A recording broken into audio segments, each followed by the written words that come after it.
Right, welcome back to Lockup Restorations. Today we're working on the bob. So the headlight's been mounted. I mean, it is sticking up in the air, but the back's further down than the front. However, that has got to be adjusted. I think what I'm going to do is just cut a little groove in the metal and bend it down, and then I'll just seam weld it back up again just to give it a bit of strength. It doesn't have to be particularly strong, but just as I'm bending it, best to stick a little bit of weld on.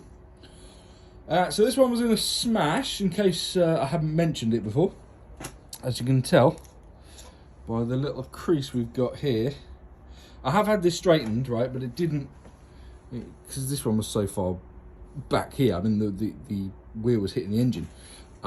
We've had to straighten it out. It has left a bit of a lump because there's a dent on the back, so it sort of ballooned it out the front. It's still straight, it works. I changed the front axle because I was really pissed. Now, doing my research online, I have found that XV950 has exactly the same front axle as a Phaser 600. So we got a Phaser 600 one. Now, I don't know whether you guys can see, but that is seriously bent. Let me just roll it across the floor so you can...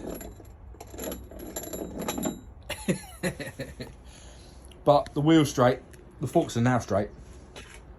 Headlights on. Handlebars, just ridiculous. I love them. No commuting through traffic, obviously.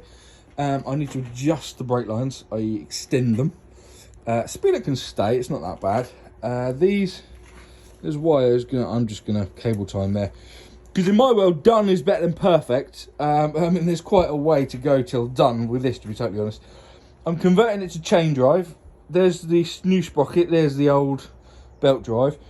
5VY R1 front sprocket fits on the front perfectly, like that. I do need to stick a spacer behind. Okay, it's not perfectly, but the teeth line up. That was the main thing.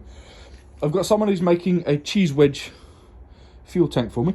It's about 25 centimetres by 19 centimetres down to 6 centimetres at the back. There's a I don't normally like bobbery style seats, but I've got this star patterned Harley seat that I've spotted. I quite like it, and it's big enough for my fat ass. It's quite big. It will suit the bike. I don't necessarily like it, but I can't find anything that I like.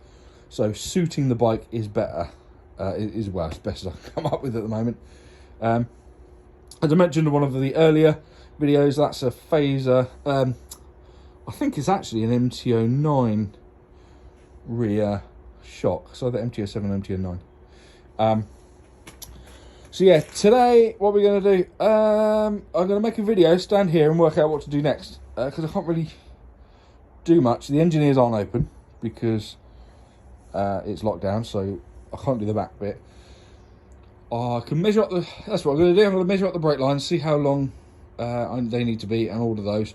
And then I've got to search, because there's a bracket was broken in the accident for the front of the caliper, the holding bracket, if you like. Yeah, that's an update for you so far.